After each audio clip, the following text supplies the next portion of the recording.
Creatures of the night, it's your girl Tati. Let's talk about AEW Collision. Yes, I did do a watch along last night and it lasted 6 hours. When you got great wrestling, great people on the chat, that equals a fun night that seems to go by pretty quickly.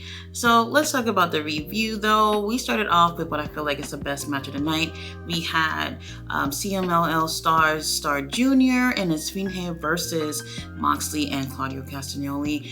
These guys, oh my God, they're just so freaking talented. Look, I don't know where things are going. I'm gonna say this, but I love seeing these stars over in AEW. This was definitely a great partnership. We've definitely got a chance to see some great things with, New Japan.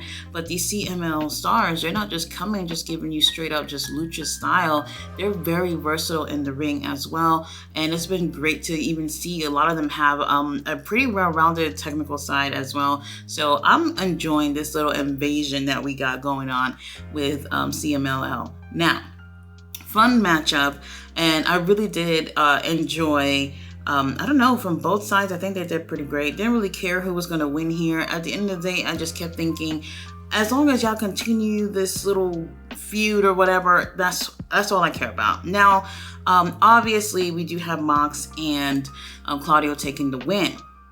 Right after this, here is FTR, and I just felt like, okay, that's a little strange. I wonder what they're doing here. I didn't really want to hear Dax on the mic or whatever, but I was still curious to know what they were doing there. Now they get up to the ring, and Claudio put his mouth guard right back into his mouth, and I'm just like, all right, we throwing blows, and that's exactly what happens. They end up fighting. Then we get referees coming out to stop them, and they're refs. They don't do anything. So then we had to have security, the useless security guards that AEW have. They don't do shit. So then wrestlers came out from the back, and they were the ones to separate them. Well, they didn't really separate them. They went straight to commercial. So we don't know necessarily what ended up happening, but obviously coming back from commercial, it's over. I'm just going to say this. I found that to be random. But I'm hoping they go on a route that I'm kind of like fantasy booking here, which is because I do want to still see the CMLL stars in AEW. I would love for FTR to have a match with BCC. Obviously Claudio Moxley, and then the CMLL stars would, interrupt that, and then we get a chance to continue this storyline, because I feel like if they just stop coming up to the shows, that just wouldn't make sense. They did a promo on Friday night. I don't think it was on Rampage, but I did see it on Facebook, and CMLL stars, they're saying that y'all gonna find out who we are, and they're here to show not just the AEW fans, but the wrestlers, what they can do in the ring, and I'm happy with what they're doing. So hopefully it just starts off with FTR and BCC, and then we get a little bit more of an invasion coming with CMLL stars. I think that would be a great way to continue the storyline, because honestly, that whole thing with FTR coming after the match was pretty random. Up next, we have Shane Taylor versus Daniel Garcia. Okay, great match. That much I'll say. However, I just don't understand the booking when it comes with AEW Ring of Honor. We've been seeing Lee Moriarty and Shane Taylor featured more on AEW TV, which is great. However, I just don't understand why they're taking so many L's. They've been doing really great promos, having really great matches, especially in Ring of Honor. Earlier this week, they had this really great promo where they were talking about how, they're tired of being underutilized, they're tired of losing. And, if anybody wants a change in Ring of Honor AEW, come join us at Shane Taylor Productions. And I'm just like, oh, okay, all right. A fire is lit up y'all asses. We're going to see new things. And then here we are days later, right back to the same old thing of them losing. This is Black History Month, you guys. How many black wrestlers are going to take L's? Now, I know that really doesn't matter at the end of the day, but when you really look at it, it's just like they're all taking L's, and we'll see that throughout the night.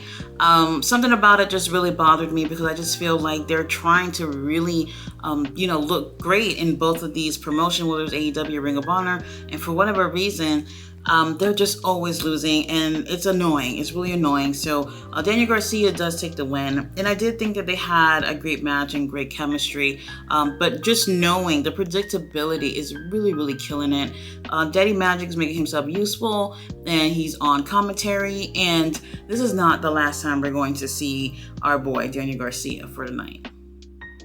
So we have our boy Eddie Kingston, who is backstage with Renee Paquette, and he's on the mic. He has something to say towards Bryan Danielson.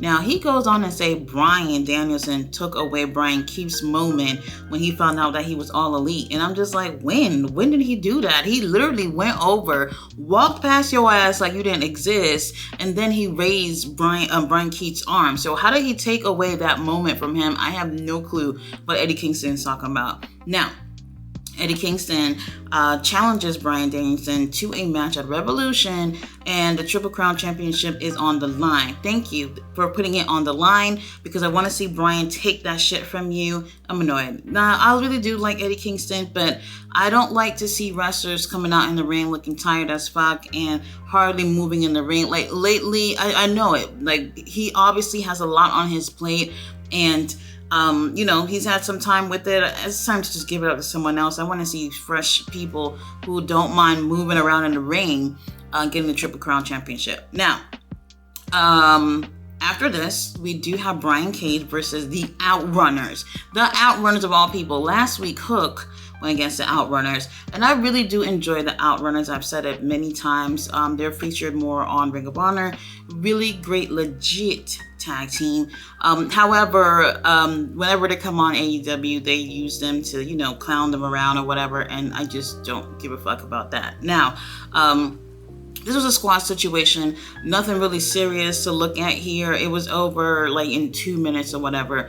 However, the Outrunners had, I don't know where they were at, but they had this little mascot over there that looked like a lizard, a dinosaur, whatever that was. And he wanted to do the dance with Prince Nana, so he started dancing with Prince Nana. And then Brian whacks him in the back of the head or whatever. And then here comes Hook playing Captain Saberho for the little mascot. And then now we have Brian Cage and Hook exchanging blows on the ramp. And I'm just like, I'm bored. And they take the, fight to the back or whatever. And I thought that it was going to have the cameras follow them or whatever. And they didn't. And I'm just like, I don't know what this is, but Brian Cage is better than this. Now we hear from Adam Sexy Copeland, and he has some things to say. Now, he's seeing some wrestlers that he would like to face, one of them being Eddie Kingston. Now, he is ranked number 3 or whatever on the already flawed ranking system of AEW. So now he's saying that he should go for a title, which makes sense. But Eddie already challenged Bryan Danielson earlier that night, so that's off the table. And the only men's title that's not going to be defended for Revolution will be the TNT title. Now, he is going, and he said, you know what, Christian, we're going to have to run that back. I deserve to have a title based off the ranking system, and your ass is already not going to be on the show, so let's find something for you to do. So while he's saying all that, here comes Daniel Garcia coming out. I'm just like, hold on, Daniel. You could barely walk to the ring after that match you had, and you're coming out here for what, more? Now he comes out there, and he's saying that he's been doing well too with the rankings. And matter of fact, he had that little stare down with Christian last week, which was absolutely hilarious. And I'm just thinking, okay, he feels entitled to going against Christian too, which is the route I thought they were going with after they had that little stare down last week. I kind of forgot about the whole ranking system. So I figured that Daniel Garcia will get his hands on Christian next. And the whole time that I'm listening to Daniel Garcia, he's talking and he's going, I deserve to have the title because I'm a great wrestler. He just does this thing where it's a New York thing, you guys. And look, I used to do the same thing too. The talking with your hands thing. It is just so annoying. I can't even believe I used to do that. But anyway, great little promo. We're seeing Daniel Garcia, balls get bigger, and he's definitely looking to have a really great year. And I do believe he deserves that. Absolutely. Last year, he was definitely overlooked, actually being with what's his name? Chris Jericho has done nothing for his career. So now he's going to be out on his own. He's doing whatever he got to do to make a name for him. And that seems like at the expense of Adam Copeland. Now, Adam said, hey, you know what? You and I, we can have a match on Dynamite. Get prepared to get your ass whooped and go cry home to your mama. And I'm just like, you know what? I'm loving what we're seeing with both of these guys. They both look great. I could totally see them having a really great match. And I do see Adam, trying to get him to, they'll have a great match, but I don't see Adam losing this. Most likely we're going to see Christian versus Adam again, and maybe Adam actually take the title at Revolution. I don't know. But in some fashion, I do believe that Adam Copeland will definitely get Daniel Garcia to go over, but just not get the W. Up next, Mark Brisco gets fed to the big dog, Brody King. Oh my God, they had an amazing matchup. Still not my match of the night though.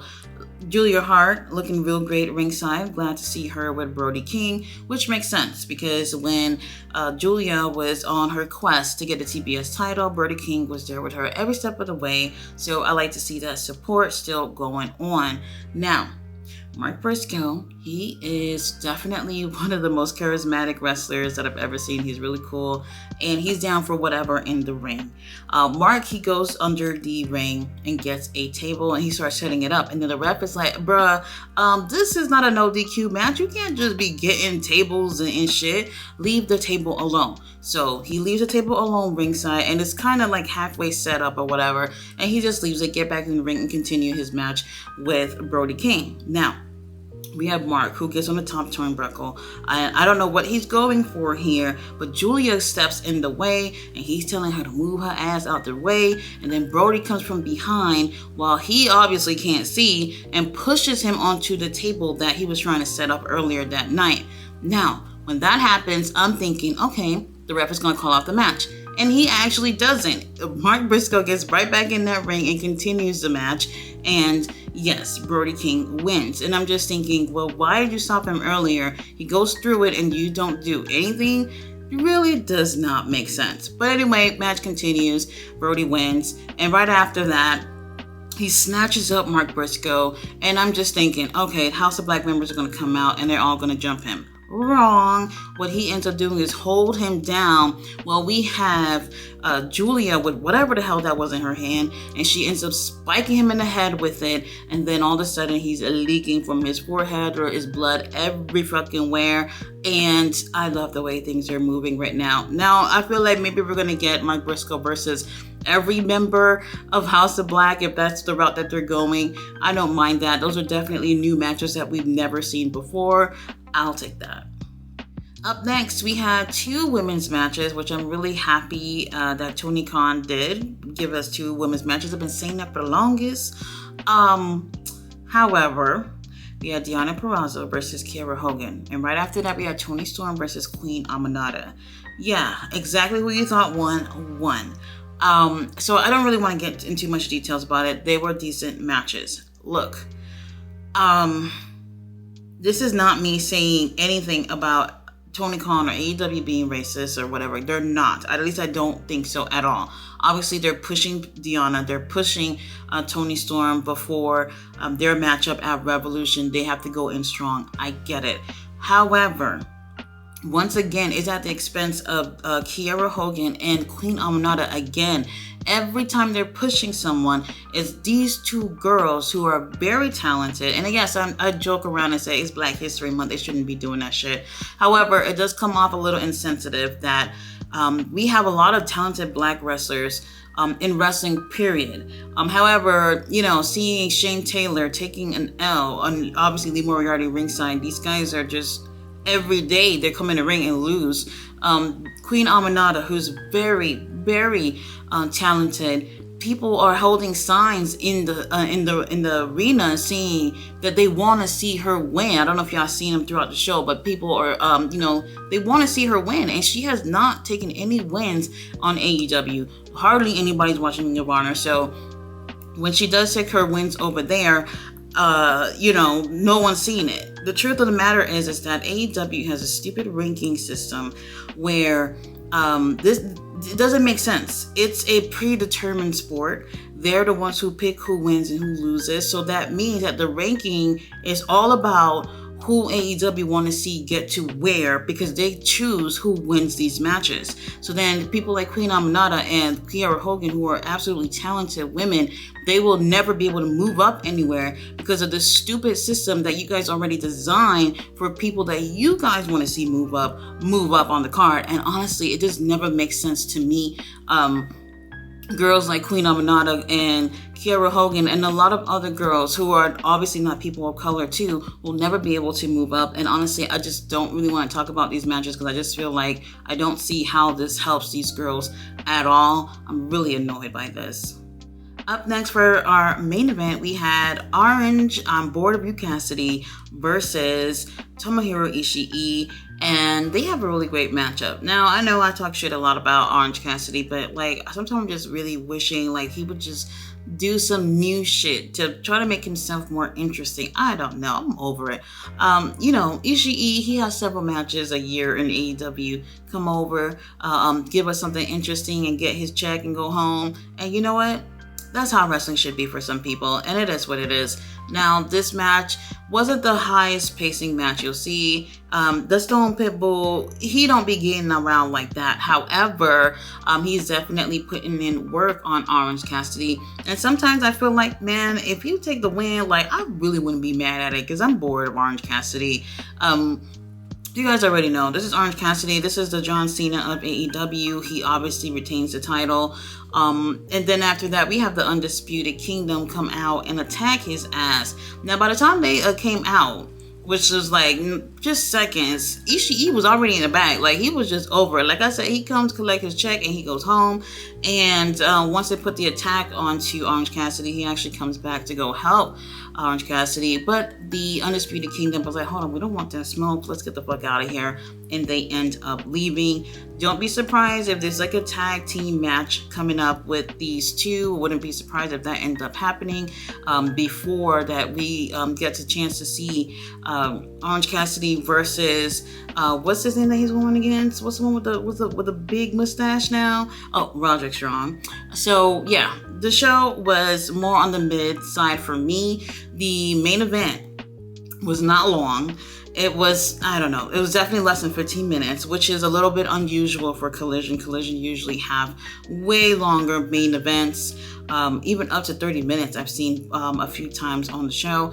They have stopped doing those cool little intros that they do in the beginning of Collision, which obviously I thought was so unique and fun. They don't do it anymore, or at least they don't have time. What I have seen though is they are showing little clips of promos that could have been at the intro, so you would have to catch those on social media. It's not part of the actual show, which I think is a big freaking mistake. I don't know why they're doing that. I feel like they need to take a little step back and look at what Collision was and, go back to the roots of that, because Collision had only been around for like, I know, a little bit more than 6 months or whatever, and for whatever reason they're just moving in a little bit of a different direction that I'm not feeling. Next week there will not be any episodes of Collision, so I don't know where y'all gonna be on Saturday, but I'm not gonna be here doing a watch along. Well, maybe I could find something else to do, but we won't be having that. It's some NBA thing that's gonna be coming on, so they're not gonna be airing like Collision on another day, so we'll just have to wait for Collision to come on in another 2 weeks. But guys, thanks so much for watching my review. I'll be back on Wednesday with Dynamite. Bye.